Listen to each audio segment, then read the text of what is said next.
In 3, 2, 1. John, are we live? We're live, sir. What's going on, buddy? Not too much. Just happy to be here. Happy to have you here. Hey, thanks. We're going to skip our shout-outs, I think, today because I have a feeling that we are going to cruise through an hour with these two guys really, really fast. Before we came on air, I've just been chatting with them about everything from gambling to sports to business, charity even. We literally hit the entire...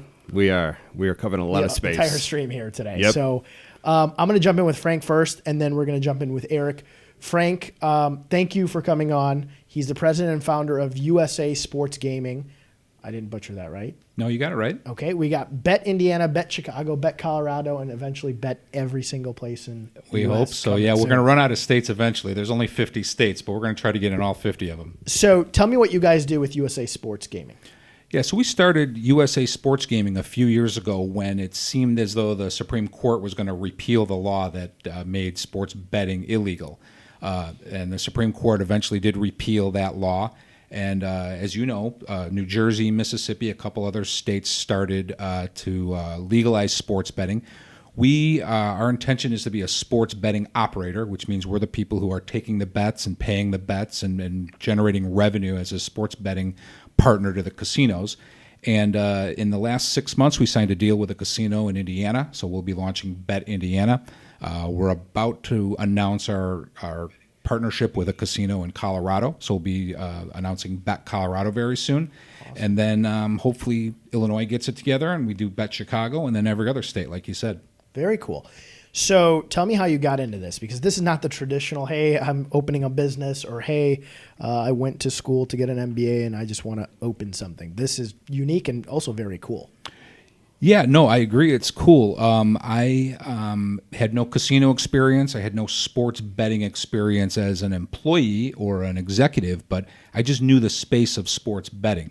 And I was told by everybody, you cannot do this. This is a business for the big brands, the casinos, the MGMs of the world, the Caesars Palaces of the world.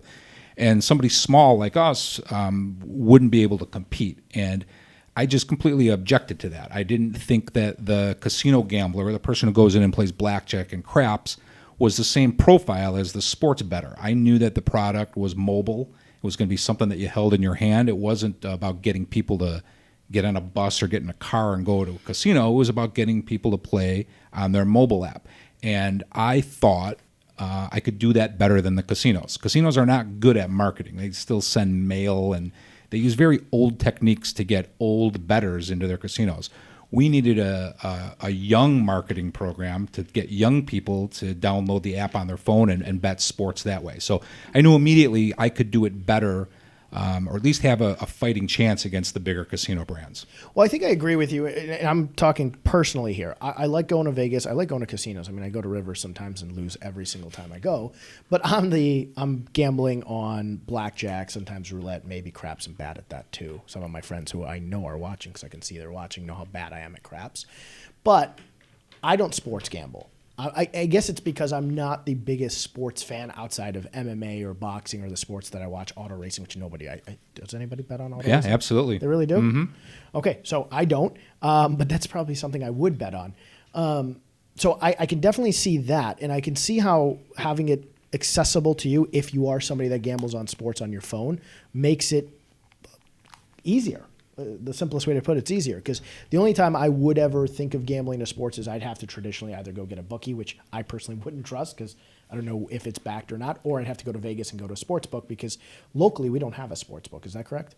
Right, not in Illinois. Illinois passed a bill back in May, but they've actually made no moves towards establishing rules or actually coming out with a set of laws to govern it yet. So we think 2020 for Illinois, probably the second half of 2020. On the sportsbook side? On the sportsbook side, yeah. Okay, interesting. And that would have to be held at a casino?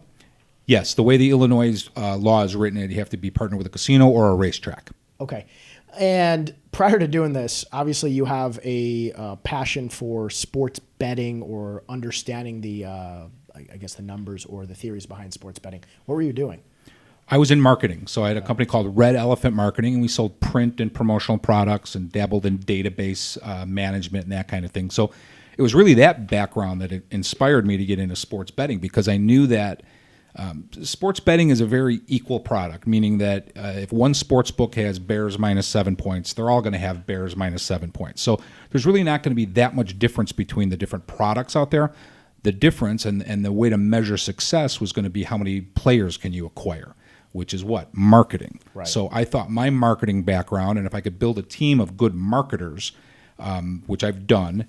And by the way, no casino people. I brought in a guy from Pepsi. I brought in a person from professional sports. I didn't want any casino backgrounds in marketing. I wanted a fresh, young perspective on how to market the product. So, yeah, I knew we could succeed, and we haven't succeeded yet. But I think we'll have a chance because our marketing message is a little different than the casinos. And my background sort of informed that. Well, you definitely took a very brave entrepreneur step because it's a... You know, I say this about a lot of businesses. The path to success is really out there. And yeah, you can evolve things and change things within any business. Like real estate, for example. I can look at the really successful brokerages or brokers and say, okay, I'm going to mimic what these guys are doing. You're kind of stepping into it's a very quickly changing business, but also something where the path to success isn't necessarily already out there. So you have to be a little bit more innovative with the way you guys are marketing. So kudos to you for doing that because that's very, very brave. What are the next steps? So right now you have Bet Indiana and Bet Colorado kind of in the works and then Bet Chicago. How do you seek out new markets?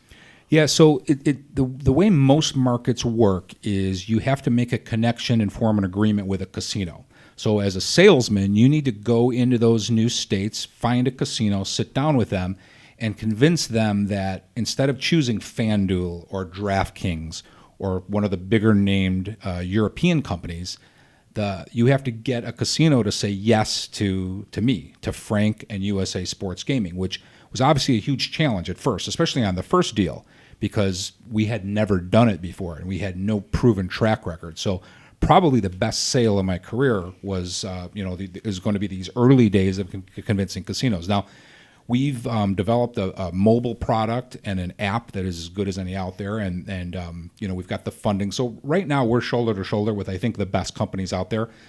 But knowing that and selling it to a casino are two different things. So thankfully we've got a couple deals under our belts now, and the first one's probably the most difficult, and now number 3 and number 4 and number 5 will probably be much easier. Well, congratulations to you because that the way you put it, that definitely seems like trying to knock on that door, get the meeting, and then succeed on closing on a meeting like that seems like it would be really difficult to do. Yeah, well, I mean, essentially, we're the only American sports betting startup in the country. No one else. I mean, there's MGM, there's Caesars, there's FanDuel, there's DraftKings, and there's us. Oh, good for you. So that at least at this point, that's pretty rare air. So we're happy to be part of the conversation. So obviously, because internationally the laws are a little more loose, is that where most of these companies end up going? Yes, it's the market's dominated by European companies, and that was the other angle that I wanted to take. Is the American sports bettor is somebody that I know how to communicate with, and I completely object to the idea that some European group can come in and talk to my people the way I could talk to my people.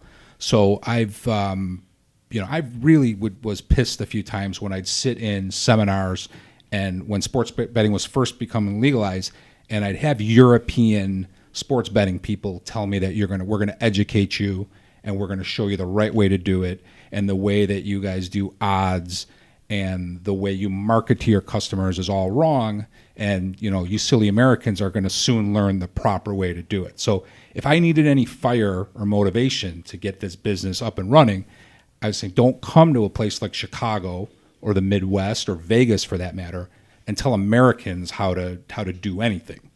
And I took that as motivation to say, okay, if I was trying to market sports betting in London, I'd have a really difficult time because I'm not from there.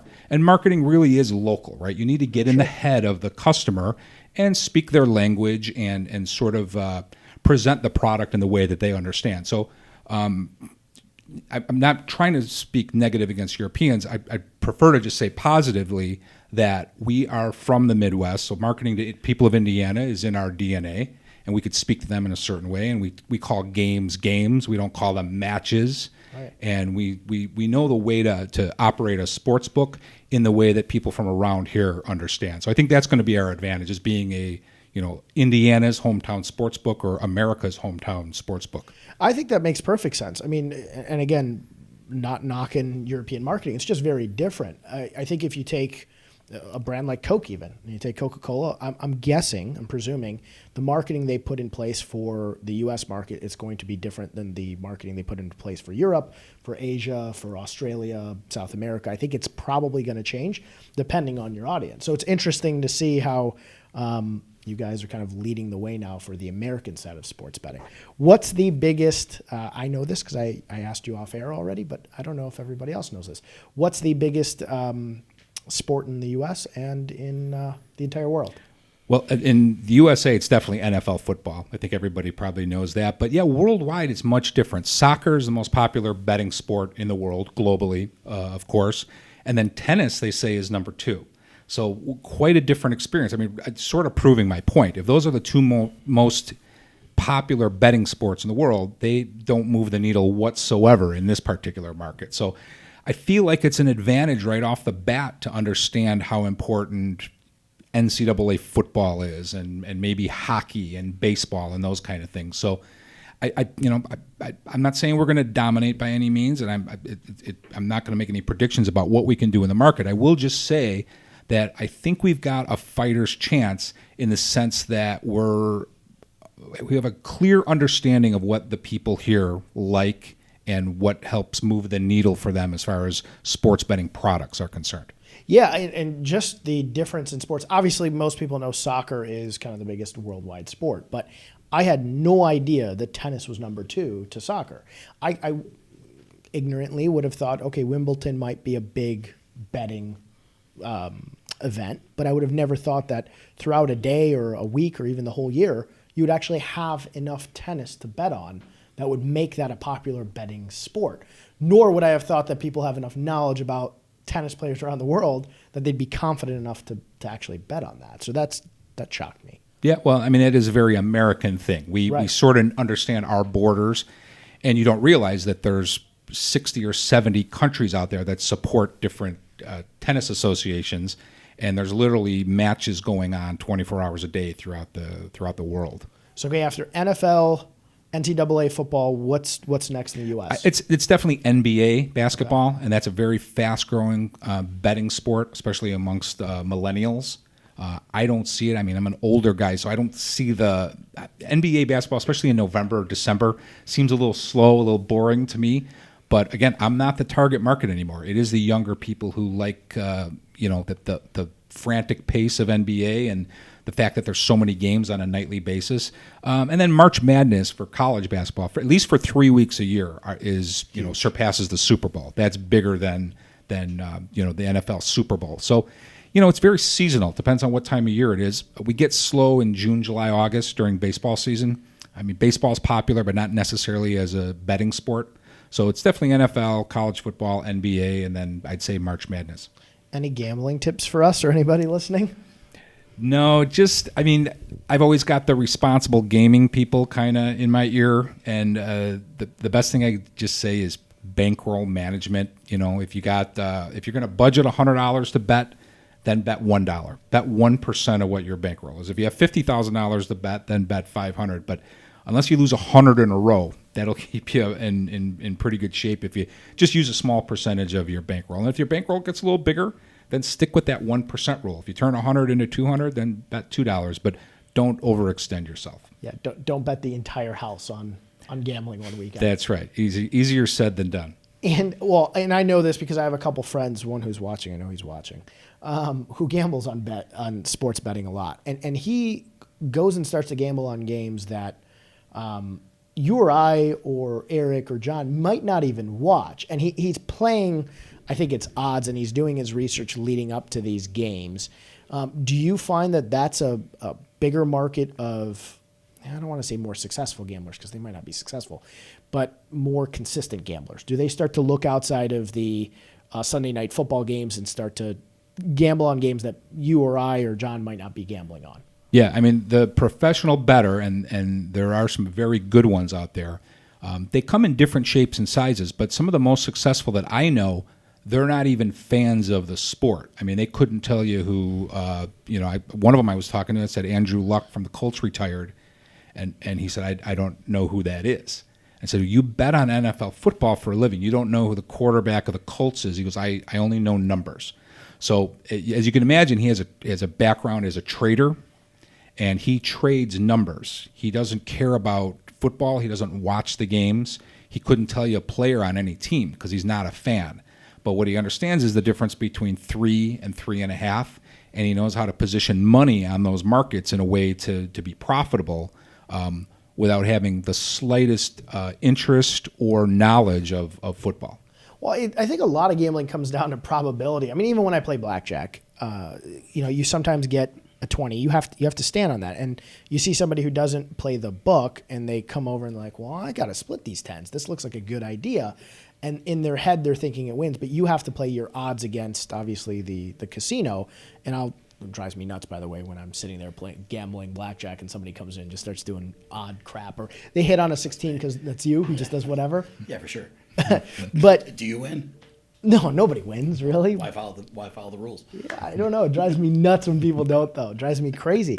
But it's an odds thing. So I get it. I guess in sports gambling, too, they are probably playing smart probabilities more so than anything. No, it's true. And the thing to understand about sports betting, and the reason it's way different than a slot machine or blackjack, is sports betting is a two-player game. Meaning when you're playing blackjack, that dealer doesn't have the autonomy to make decisions. True. He's basically a robot. He or she is a robot that on 16 hits and on 17 stays. And the house has built those rules with the math in place that ensures that the house will win. Sports betting is different. That's a two-player game. We hire very talented odds makers and bookmakers who tell you that the Bears are minus 4.5 points. Well, they may be wrong about that. The bettor out there might know better than our person setting those odds. And maybe NFL football is a bad example. I was telling you earlier about some college basketball that takes place where maybe the University of Idaho is playing Denver University, and it's possible that the bettor who follows those teams knows more about that game than the person we employ to set the odds on that game. So you don't have to be better than a computer like a slot machine. You don't have to be better than a math equation like blackjack. You have to be better than another human being who's saying that Denver is a 3-point favorite, where you may know that they should be a 6-point favorite. So that's why it's bettors can win. Professional sports bettors or people who with talent can take money from us. Well, that's interesting, because if you take that Idaho-Denver University example, yeah, somebody who might know all the players really, really well might know, player John Smith just, he had a flu 2 days leading into this game, and he's normally a good player, and now he's probably not going to have a good game. And that kind of just shifts the numbers in his favor. Sure. If he's understanding of them. Well, and then There's an art to that. the advantage is you only have to bet that one game. We have to put odds out on every game. Right. So we're literally putting out numbers on hundreds of contests and lots of different sports, including tennis and soccer and all those other things. You don't have to bet tennis and soccer. If you know John had the flu in Idaho, you can just go bet that game and take $500 from us and then wait till the next advantage. So nobody's twisting your arm to participate in that market, but we have an obligation to put out lines on every single game out there. And now that gets even more complicated. You told me about live betting. Tell everybody what live betting is, because that complicates things a huge amount forward. Sure. Yeah, live betting, also referred to as in-play betting, hasn't quite been popularized yet in America, but it will be shortly. And what it refers to is betting on a game that has already started. So we will actually produce a line that's constantly updated on football, basketball, really every sport that we offer, that you could bet in progress. So, the Patriots go up 21-0 against the Cowboys on Sunday. We will put out a new line that'll have, Patriots minus 24 or Patriots minus 28. So we'll recalibrate the numbers and plug them in real time. So you have to make the bet rather quickly. That's why it works so well with mobile. You go on, you check our line. You have 30 or 40 seconds to get the bet in, and then you're in for the rest of that game. And then a minute later, you want to do it again. or go the opposite way, or maybe things are going your way and you want to add a little of that. So, it lends itself to really participating in the bet and the game, and it almost makes it kind of a inclusive in the sense that you're watching, but you're also making bets along the way. Yeah, I mean, I guess like in that example, if you're down 21-0 and you didn't expect that, you're like, well, shoot, there goes that bet completely. But you could go back and bet on a completely different outcome. No, you're exactly right. We could do the over under that way. We could do the point spread that way. One of the most popular ones was the Super Bowl a few years ago, where the Falcons were beating the Patriots 28-3 in the third quarter. Well, there were opportunities. I think the number was like 11-1. You could bet the Patriots to win that game, and some people got down on that. It's a gutsy bet, but it turned out that at that moment they still thought the Patriots could win the game, and they bet on it. And then for the next hour and a half, they rode that roller coaster and saw that bet come in, and they had a huge cash on that. Yeah, they must have been really excited on that one. Now my hamster wheel is spinning on all the things that live betting might be good for. Auto racing, I was just thinking about that. That you could bet against the second or third or fourth person, and that could change really dramatically, really fast. We chatted a little bit about MMA, and that's something I have bet on in the past. That's something that you said they're going to introduce that for soon. Yeah, I think it's the UFC has got a product in the works that they were going to market to sports books, where they would sort of control the data. As you can imagine, there's some challenges there. It's such a fast-moving sport. By the time you got your bet in, the conditions could have been completely different. So I think, like you were saying earlier, it's probably a good thing to put in maybe at the breaks, right? Until you have 1 minute between rounds. So if you were saying 40 seconds. Eric, who was chatting with us, our other guest, before we came on air, he said, do it when the round ends. That makes sense. Right. So, yeah, you'll have those odds ready to go before that round ends, and you'll post them immediately, and then the bettors will have that minute to come on, and it's really interesting story. You could watch the fight one way and see somebody who's about to win, and I could be watching that same fight and say, no, this other guy, he's poised to make a comeback. So, it's not unlike buying a stock. You might think a stock's going up. I think the stock is going down, and we put our money where our mouth is in real time, and we'll find out whose eyeballs had a more accurate look at what was going on. The gambler in me, wheels spinning. Every heavyweight fight between rounds, I'm going to start betting now. There's less information on the live betting, so typically bigger gamblers love it, because there's less information, less telling you what to do, from what I've read. Sure. Yeah, go ahead. It's an impulse buy, right? And it's a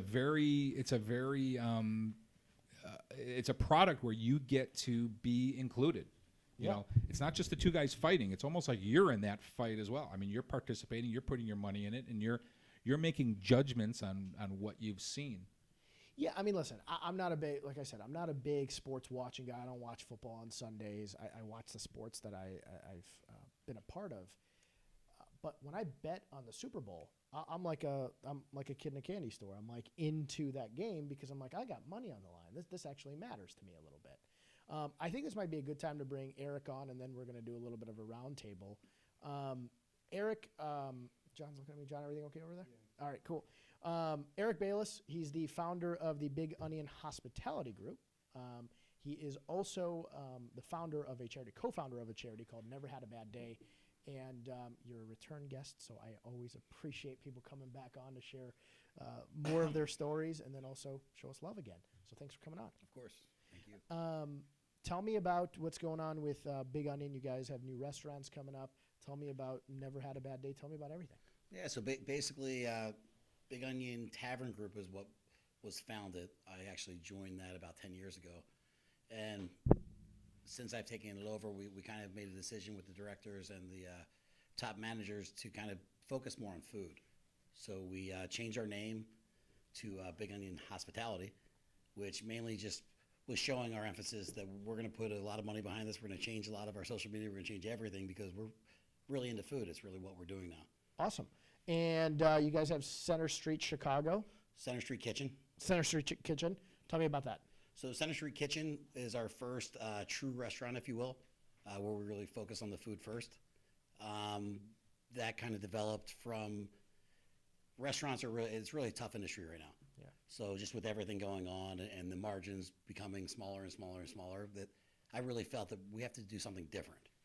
So what we wanted to do was kind of focus on an experience rather than just a restaurant.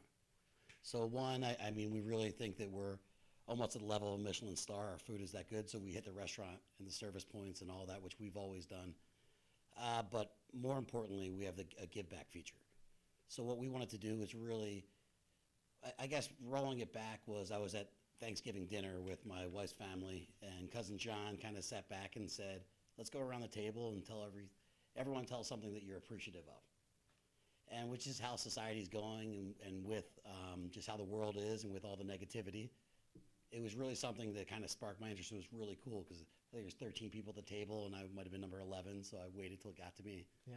And my 5-year-old was next to me, and he said something that maybe got me emotional, you know, and it was just really cool experience. And it didn't matter anything after that. It was just, it changed kind of everything that happened up until that point. So basically, I took that idea and met with my team, and really, so when you sit down at Center Street Kitchen, here's an example of the menu. I saw. So I didn't want to interrupt, but I was going to mention this because I looked on your Facebook, and I saw this cool note that sat on a dinner plate, and I'll show it to people, John, in a second, and I'll also read it out. It says, to start your experience, we ask that you please put your menus down and go around the table telling each person something you appreciate about them, which I love because I feel like dining has got to a point, and I'm guilty of this. I have it up, John. Can they see it? Yep. Okay, cool. I'm guilty of it. I get to a restaurant, I grab my cell phone, I pick it up, I'm on my phone half the dinner, and it sucks. But if I go to dinner with mom or dad, Yeah. Dad's always like, can you just put your phone away and be present for a second? So I love to Yeah, see so this. it acts as dad, if you Yeah. will. Yeah. So I mean, it's pretty crazy how when you see people read it, the people that kind of try to ignore it, but then it's right in your face and everyone looks around. And it's been a beautiful thing of what happens from that point forward. Very cool. So our servers will walk over, make sure they see that, take their drink order, and then they just give them some time. And it's been, I mean, everything from crying to hugging to, you know, some people don't take it completely serious, but it's pretty amazing. But you see a complete difference from that point forward. Oh, I love it. I mean, I can imagine when I saw the photo of it, I thought about what would I do if I sat down with a group of people, and yeah, I would put the phone away. We got a timeout. Okay. Huh? I think it's still going.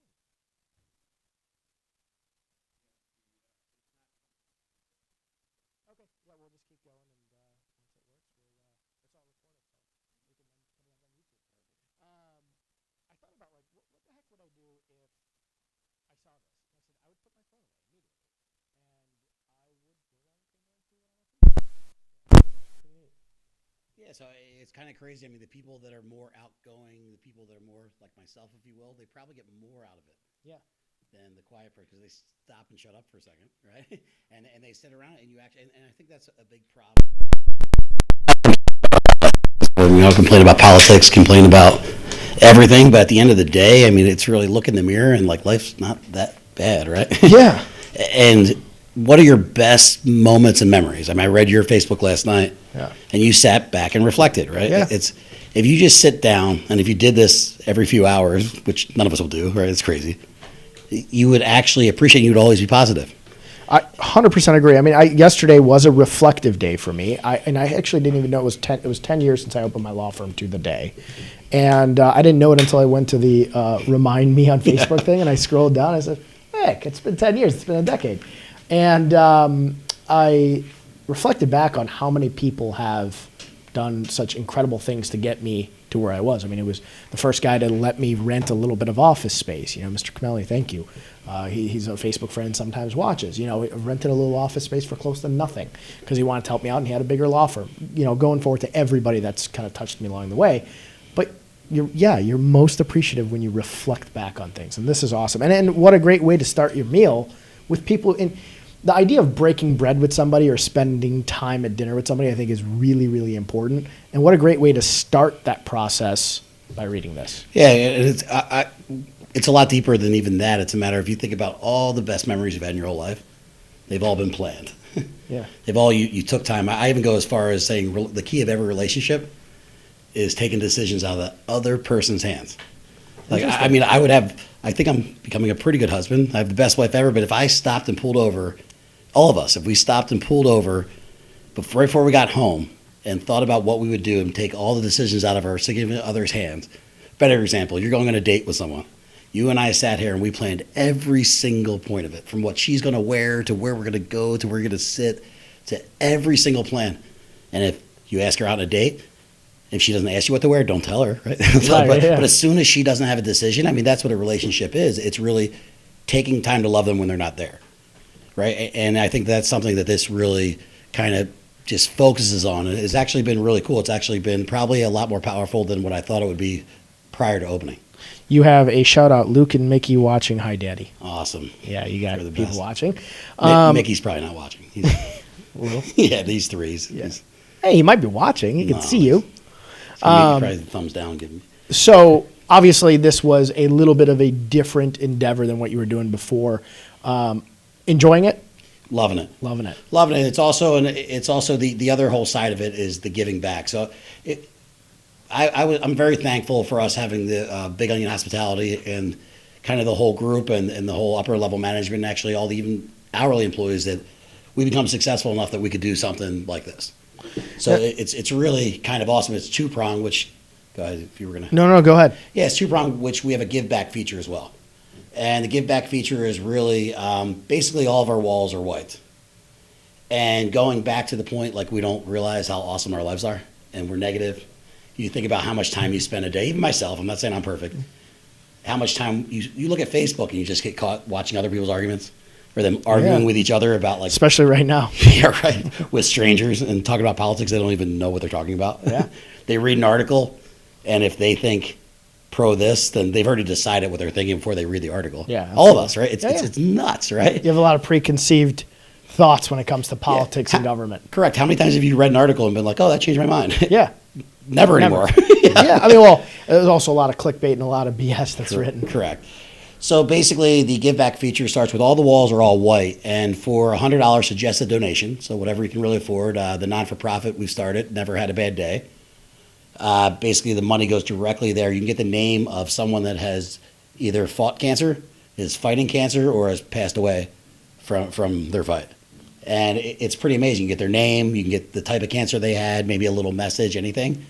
And the design is pretty amazing. So if you guys look at CenterStreetChicago.com, look at the pictures. I mean, it's pretty awesome when you see it, because it's not that big. So from far away, you don't notice, just like you don't know what someone's going through in life. Right. And it's been pretty amazing. The goal is to get 70,000 names up on the walls, 70, 80,000 names, which would be $7, $8 million raised. We have about 1,800 so far. Well, count me in for that as well. Awesome. I'm in. My grandma battled cancer, and count me in. What an incredible thing you guys are doing. Tell us more about Never Had a Bad Day as a whole. Yeah, Never Had a Bad Day it's the phrase is something I just always said with growing up a little bit in right outside of Philadelphia, and not having struggles here and there. It was just something that I always noticed, that the positive attitude puts you ahead of someone else. Something that, I mean, I went through my struggles. Haven't always done the right thing, right? But I've always said. Kind of all the pieces aligned with someone else that's on the board, with a few people on the board, and it was time. Let's really start this. So, what we do is we help families that are going through the pediatric cancer kind of system, if you will. So basically, if your son or daughter gets diagnosed with pediatric cancer, what happens is unfortunately, I think the statistics are 55% of them get divorced.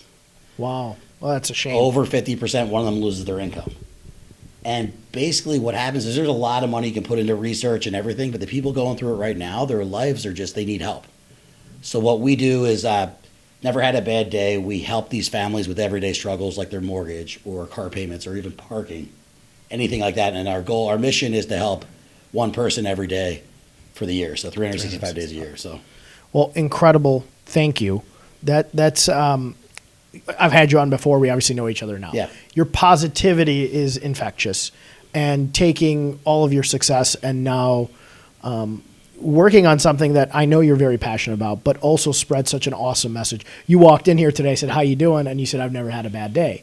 And I feel like far too few people do not put in perspective how good life is for them until something unfortunate happens to themselves or a loved one. And even then, we've had folks on the show who've gone through struggle and just kept the positivity, and that really is infectious.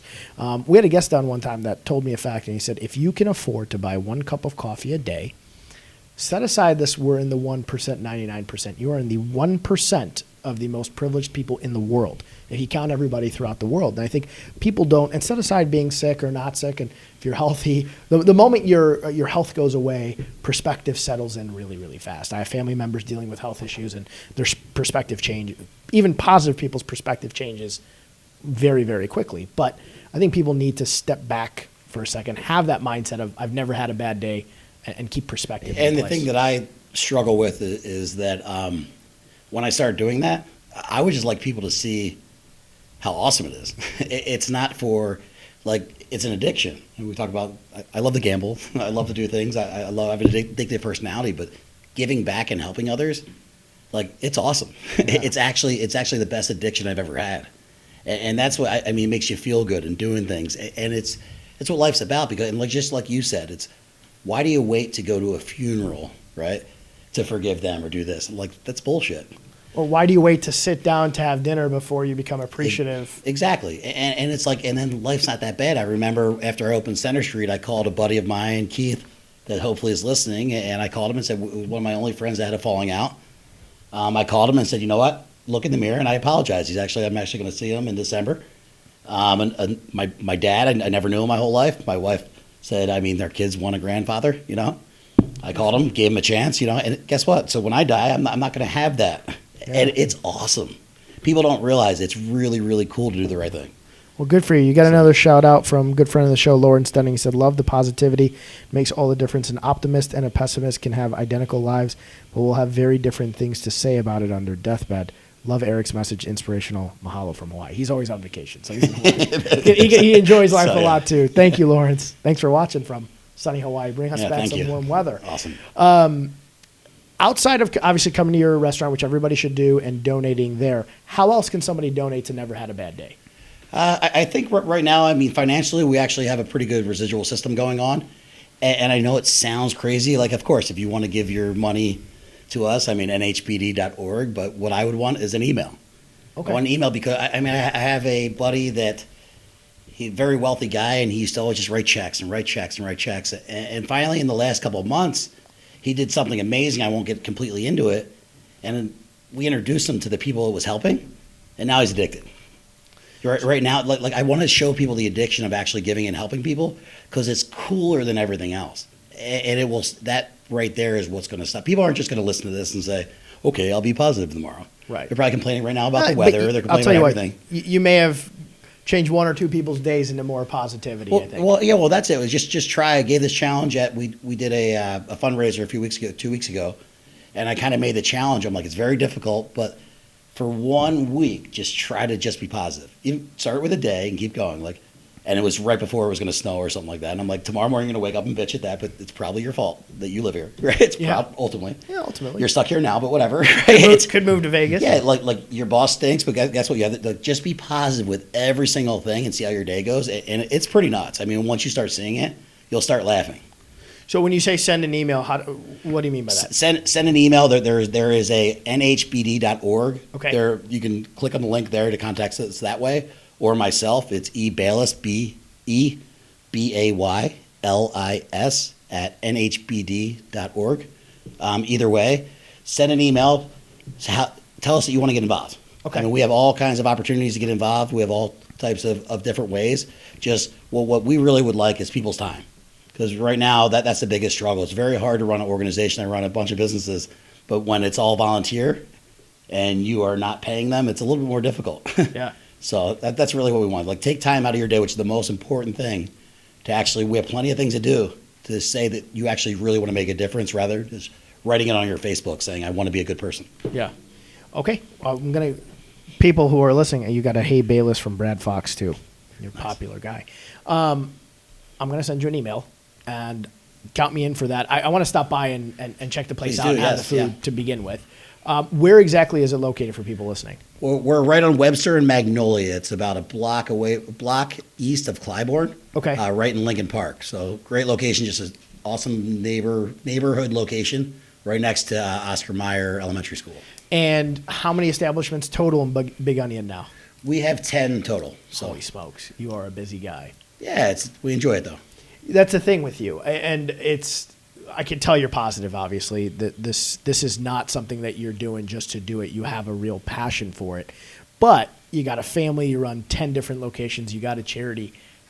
How do you manage time? Consistency. I mean, just sit back, and it's definitely difficult, but at the same time, I mean, you have to make goals that are clear cut, and there's a lot of times where it's just I have a schedule. My wife and I legitimately have the most amazing wife, but our biggest struggle is I'm like, you have to have time management. So what we do is we have a schedule, and if it's 8 o'clock and I'm not done my emails, I'm sorry. Yeah. 8 to 9 is this, 9 to 10 is this, and ultimately, as Arnold Schwarzenegger used to say, is like sleep less.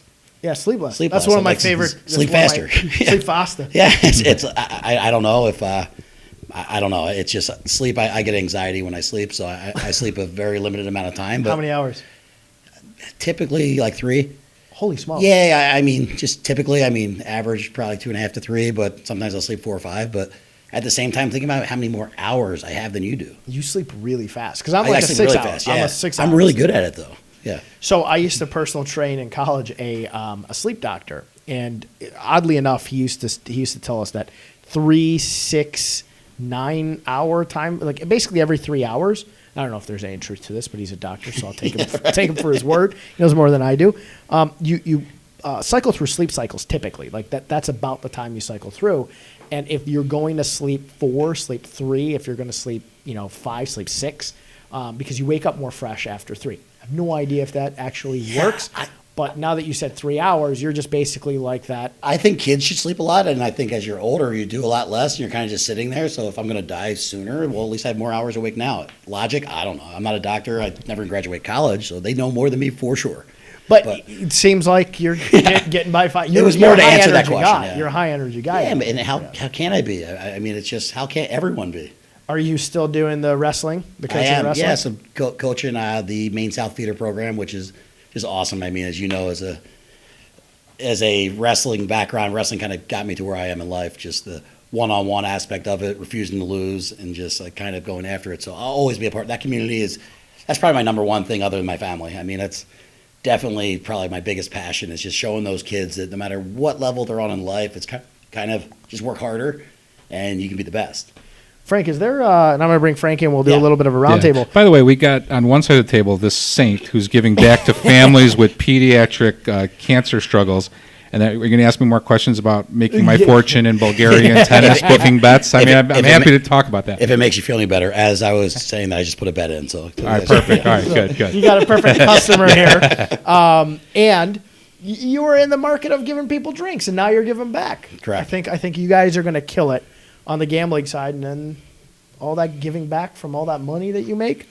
Do people bet on wrestling? Because I feel like I'm just going to get inside odds from you and then bet on your platform on the wrestling side of things. Well, definitely not WWE and stuff like that. That would be But very interesting. College level, like collegiate sport wrestling? You know, Indiana came out with a list of approved sports for betting, and college or amateur wrestling's not part of that yet. Interesting, being that it's in the Midwest. Yeah, I was surprised by that. I do think that they're dipping their toe in the water first, and then they'll expand later. But I haven't seen much wagering on wrestling, not yet. we're a small community, though. Yeah, but it's because in the Midwest, it's actually at For all sure, the yeah. Midwest colleges, I've it's seen pretty it. big I've seen sport. it here and there. I've seen the NCAAs. Yeah. There are certain Well, sites maybe will for have like it. the big the events. big I'm events guessing. for sure, but it's Probably a lot of unknown athletes. I'm guessing, and this is more a question for you, Frank. Obviously, when you're looking at college level, do you go to high school as well? No, I don't think there's going to be, and rightfully so. There will be no state that allows any sort of betting on high school sports. So, but on the college level, you're whoever's putting out the odds, they have to do quite a bit of vetting and research on the teams and the players. Where I think in wrestling, it's probably more difficult to do. They're just not as well. yeah. known. That's They have a lot of definitely matches. probably the biggest thing. I mean, at the end of the day, that side of the business. I mean, it's pretty awesome, the business. They try to get it 50-50 and make the money on the vig, from my understanding. Right, but an individual one-on-one sport like that would probably be the most difficult thing to handicap on from our point of view. Heavyweight boxing is one thing; everybody knows that sport, and you know that's professional. Amateur wrestling, that would be we'd really be challenged to come up with a good line on that. And if we did, it would probably be very low limits, Right. $20, $25, something like that. I feel like heavyweight boxing would be the best underdog betting sport, being that a heavyweight boxer just has one punch he really needs to be able to win. So remember, like the craziest betting odds ever were Mike Tyson versus Buster Douglas, right? Yeah, 42-1. Yeah, and he ends up pulling it off because he got a puncher's chance as a big heavyweight boxer, as a pro. Will we ever see odds like that again in anything? Oh yeah, I think so. I Yeah. mean, you'll see some huge upsets. There was just one the other night where Evansville College in Indiana beat Kentucky. Minus And- 32.5, was it? Yeah, Wait, I heard. yeah, no, yeah, it was a huge upset and something that just you could not predict. So, yeah, listen, as long as there's two teams playing, there's going to be teams with huge advantages over others, and it's sports, so you never know. My again, because of my sports ignorance, I think back to like Ronda Rousey getting knocked out by Holly Holm, and that the odds I think on that one were like 20-1, and she ended up getting knocked out, which was crazy. Favorite vacation spot? I know this because we send out questionnaires to our guests. Vegas still? Yeah, I mean, is that considered a cheesy answer these days? No, it's probably my second or third favorite spot. Yeah, I don't know. It's great food, great pools, gambling. I love hotels and some of the best hotels. And I think I've made it clear I'm not a big fan of going to Europe and those kind of things. So I'm a very basic Florida, Mexico, Vegas type of guy. I'm actually with you. I'm kind of I've started, and again, Lawrence, who's watching, is a good friend of mine, and he constantly beats it over my head like, can you stop going to Cancun and Las Vegas? Like, you go to two spots and that's it. And I'm like, listen, it's a 3-hour flight to Cancun. It's the same time zone. I get there, it's all inclusive. I eat, the sun's great, the beaches are awesome. I just go to Vegas because I've never had a bad time in Vegas. It just never happens. And it's whether I go as a couple, I go single. You have shows to watch, like you said, great restaurants. I gamble a little bit or a lot, and everything's awesome. Yeah, So I like have going that out. I now that Celine Dion has retired, every time I went with my wife, I'd have to go sit with her and sit through that show. Well- So now that she's out of town, I'm more apt to invite my wife to come with me, so I don't have to sit through that 2 hours of Celine. How many times have you seen her? I don't know, 5. 5? Yeah, 5. And the funny thing is, all 5 times she said it was the greatest audience she's ever had. So I happened to be at the 5 shows where we were the best audience she's ever had. So Crazy. She's coming to Chicago December 2nd or Or 1st. first or second that Yeah, I know. weekend? I have to. Are you going to that too? I don't. I think I'm going to buy the tickets, and then give them as a gift, so I don't have to go, and try to find somebody to go with her. You can probably sing. Donate them to Never Had a Bad Day. There you There go. you go. You can probably karaoke every Celine Dion song then. Yeah, you want to do that, or Listen, you can. John has a yeah, I'm knack. going to say no on that one. John has a knack of cutting those clips and then tagging them to American Idol. So I sang him Happy Birthday once. I made this mistake last year. And then like 3 days later, the clip's cut. And he's like sponsoring the post, tagging anything singing show related. I'm like, you son of a gun. I was trying to get you a contract. Yeah, not me. Anytime I have enough tequila, I'm a great karaokeer. I don't know if that's even a word. Should be. I'm is going to now. call Frank, and we're going to do Celine Dion since he knows all the words by heart. all right, I'm in. Deal. I'll help with the tequila part of it. The tequila part. Yeah. Provide the tequila. What's your favorite place to go? I'm big. I'm not big on leaving the country too much anymore. Okay. Had to travel down to Brazil this year and had just not the best experience. It was a UFC fight down there. I was Oh, there you went for. with Clay? Yeah, I did. Yeah. So I mean, like I said, Mexico is fun. My wife doesn't like travel, being in the plane for longer than 3 hours. So to tell you the truth, I'm from Philly originally, and the Jersey Shore. I mean, I've always had a good time. I mean, vacation to me is putting your phone down, spending time with the family, and really just kind of like being with friends. And we go to the Jersey Shore every 2 years. I think we're scheduled this next summer, and get a house down there for a week and just have friends from Philly come in, and that's kind of vacation to me. It means a little bit more right now. Awesome. When you went down to Brazil, that was Claver's BJ, right? It was, yeah. That's a tough one because you can't not be a BJ fan, and Clay's your good buddy. So Yeah. it probably, obviously, rooting for Clay. You can not be a BJ fan if you read the. Oh yeah, I guess if you read Come on. what's happened recently with BJ, Yeah. I hated that he kept coming back. Yeah. It was like almost like, God, guys, please not let him be his worst enemy. That's more UFC things Right, the because UFC, stop it. they're not making enough. The fighters aren't making enough money, and these guys have been there for them. I mean, it's that's going to change though. I mean, as of Yeah. right now, you're going to see not really a union, but you're going to see certain agents and whatever else getting 15, 20, 30 fighters so they can stick up for him. He's loaded though. I think from family. I think BJ is Correct. Really Yeah, rich. I think it's more from. I don't really know the whole thing. It's from family, and then he's marketing himself great. So Yeah, he's been around forever. Yeah. But when they put him up against Clay, I'm like, oh, he's gonna get ragdolled. This is like not even a gimme fight for him. I mean, that's tough. yeah, it was tough. It was a good fight though. I mean, Clay came out on top, but I mean the whole experience in Brazil was just a little different than I would guess. Aggressive. Yeah, it's just more. It's a dangerous place. I mean, the most beautiful place I've ever been. I mean, I've been all over the world, and it's just more dangerous. I mean, the government's a little bit crooked. I mean, you're told when you walk out of the hotel. I mean, UFC fighters have gotten into trouble there just from. I mean, basically, they tell you to put your cell phone away when you walk out of the hotel.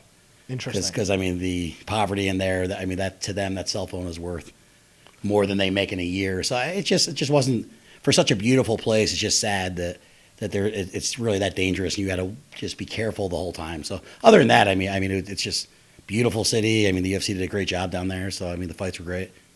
I'm guessing that when a big event comes in town too, the crime probably in those areas skyrockets, knowing that people are coming with yeah, money. absolutely, and that makes it even worse, right? So it's really so.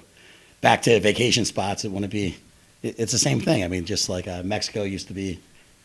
Go down there, have a good time. Now you hear all these horror stories, and who knows what really happens, right? I mean, they probably try to hide all those stories. It's like New Orleans. Were the fans different? Like we were just talking about different audiences in sports places. Because you've gone to UFC events here. Yeah. Were the fans different down there than they are here? They're more into it. I compared them to almost Philly football fans or soccer. I've been to a lot of big soccer matches. It's a part of their life. Right. Where Chicago, they're great fans, man. I love the Chicago fans, but it's a game, which is probably correct, right? Yeah. In Philly football, I mean, it's part of your life. You go to church, you go to Catholic mass on Sunday morning, and then you go to Eagles football. I mean, the priest actually says, "Go Eagles." Yeah. Right. So it's just a little bit different than, and that's how I explain Brazil. I mean, it's part of their life.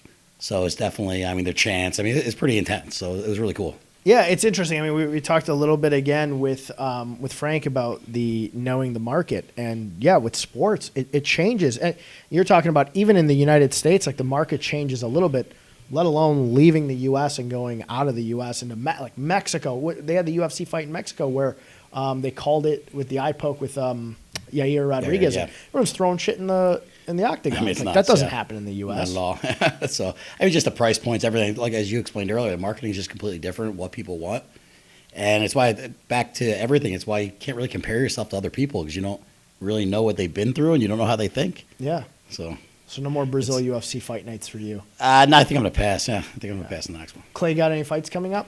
I haven't. I spoke to him a few days ago. I think he's training. He's out in California right now. Actually, he's back here with wrestling with Montini, helping out with that program. So I think he's waiting for his next one. I think he has another one left, one or two left in his contract. So Very cool. yeah, And he's kicking butt. His career has been so long, and he's still kicking butt. yeah, he's the best man. Good friend of mine. He's just a good person. So he's just kind of moving into different endeavors as well. So I mean, I wish him the best, and he'll do fine no matter what he's doing. Awesome to hear. And Frank, so tell me, and I knew we're going to zip right through an hour here. How do people find you? How do people find the app? Is the app ready to be downloaded, or is that to come soon? Yeah. because Eric's going to download it as we're sitting. I've been searching for it. Yeah, I mean, the thing to understand about the sports betting in this country is you're going to have to be inside those state lines in order to make a bet. So for Bet Indiana, we have all the companies will have geofencing technology, which means that you might be able to download Bet Indiana, but you won't be able to make a bet unless you're inside state lines of Indiana. So what we've put together in the meantime is a site called Bet Indiana News, and that's our own team of editors and sports writers who cover the world of sports betting. So it's a great way to sort of understand the market and what's about to happen when Bet Indiana launches. We've got that same thing with Bet Chicago, and then soon Bet Colorado News as well. So while we're waiting to launch those products and once those we get approval from the Gaming Commission, You can go to Bet Indiana News or Bet Chicago to read content from our writers. Awesome. And you'll let us know on those sites when we can download the apps, begin betting. That's correct. Yep.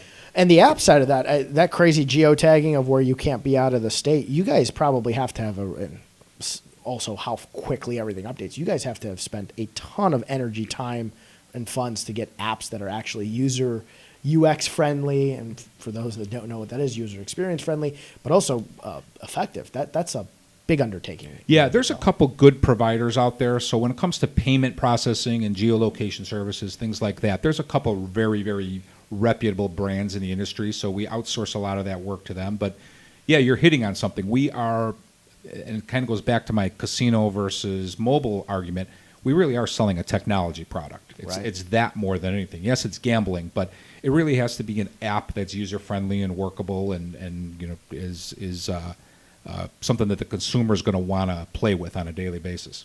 Yeah, and I again, hamster wheel spinning while speaking with you, thinking about how much thought has to go behind making that friendly for the person who's just on their phone and attention span on a phone. I just started having a background in app development space through one of our own projects. People's attention spans are very, very short. So if they don't have the ability to look at your app, understand what they can do, get to what they want very quickly, you lose them fast. Whereas a casino, like you said, they come in, you know, the casino's there. It can be a slow, old school, laborious marketing process. You guys have to be very, very quick with good user experience. You're exactly right. Plus, we also have to appeal to the guy who bets all the time, as well as the novice. So our platform needs to be friendly to both. Where, yeah, if you know exactly what you're doing, you can move through it pretty quickly. But we also don't want to shorthand anything, so that if you are new to betting, you can go on there and have a user experience where you can understand what you're reading and how to make the bet. So yeah, that's a challenge, is sort of playing to both of those markets. Yeah, it's incredible how much ground you have to cover from the business side of things to the legal side of things, and then now the marketing side of things. It's, again, kudos to you and congratulations, because that is not easy. I've always been big on reading about businesses and successful people, because typically they will give you the path to success. In yours, you almost have to innovate so many of those steps that A, it's risky, but B, it seems like it's very, very fun for you because you have a passion as well for what you're doing. Well, yeah, I mean, I hope it starts getting fun. I mean, I think sports betting is fun, but you know, as you can imagine, building a company like that, it's lawyers and gaming commission and technology and like a lot of business owners, you get into business for one thing, which is taking bets and being involved in sports. And sometimes the pathway, probably in the restaurant business, by the time you actually serve that first meal, you've gone through paperwork. Your job's done when the door's open. Yeah, exactly. That's when the fun will start. So I can't say that I'm having a ton of fun right now, just because of I like to make decisions very quickly, and I like to not review documents. I get people to do that kind of work, and all you get are objections. You can't do this, you can't do that. So I like to say, if I had all these advisors with me when I had this idea, they would have told me not to do this. They would have said this is a terrible idea and this is too risky. So now that we've got some contracts and some success, it's a very fine line between trusting the gut that got you here in the first place and listening to every piece of advice from accountants and lawyers and gaming commission people, where they're trying to sanitize and protect every move you make. Being an entrepreneur is risky business sometimes. So I've heard some of the other guests on your show, and they've said that same thing. It's hard to balance when to trust your gut and take a risk, and when to be conservative and trust the people around you to sort of temper your riskiness. I was about to ask you, because we always do, and like you said, you watch the show, we always ask for a piece of advice. You just kind of hit a very large piece of advice. Anything else you want to add to that? No, I mean, I was a little hesitant to come on this show because I don't consider myself some big-time genius businessman. So I guess the best piece of advice I would give is surround yourself with really smart, talented people. I mean, if this conversation went longer and you really got into what I know, you'd be shocked to know what I don't know. There's a ton of stuff about business that, quite frankly, is not my skill set. But I would say the piece of advice is if you have one or two really strong skill sets, and I'd say that mine was sort of the vision of what the sports bettor wants, I think that's enough. If you have a great idea and sort of a passion for following that idea, you can partner with people and you can hire people to fill in all the areas that you are not an expert in. And believe me, with me, there's a ton of areas that I'm not an expert in. But I don't think that's any reason to not pursue something or not, take a risk in a business like that. So, if you were asking me to give you details about every part of our business, I'd be the last guy you'd ask that question to because there's so much I don't know. So what I'm saying, my piece of advice is just because you don't know a big chunk of what you're about to undertake, that shouldn't stop you. I love that, and I think you're selling yourself real short. And I'm going to say this because we've got this piece of advice a couple times, but I've heard it even before I was doing the show with John.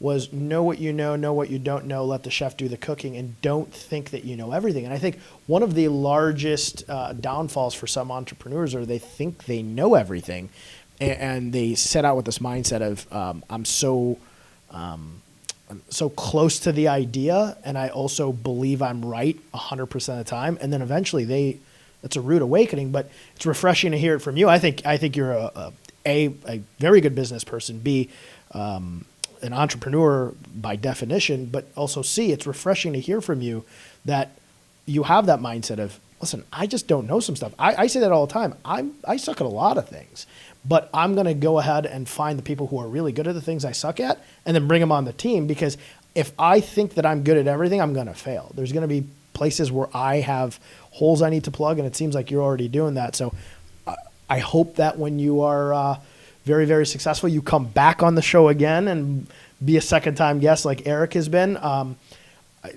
Congratulations again. Yeah, thank you. Great Appreciate advice. that. And I don't mean I'm glad you came on, because I think that was one of the more refreshing pieces of advice, because 9 out of 10 people watching probably are terrified of starting a business because they think they're not good business people, but they have great ideas. And I think your piece of advice of take your idea and run with it and have passion for it is really, really important. Yeah, and I don't mean to be so self-deprecating. I mean, I know some things about some things, and it's just the idea. There was a clear idea, and I knew Americans were different than Europeans, and I knew a mobile app was different than a casino. And that was just the bedrock. That was the foundation of everything that we did after that. So yeah, you can go get people who specialize in those certain areas. But one good idea can carry you, I think, to a successful business. Well, I love it, and I can't wait to watch the app's launch. Obviously, I can't. Sometimes I'm in Indiana. I guess I could get to Indiana and bet real fast. I drive kind of fast.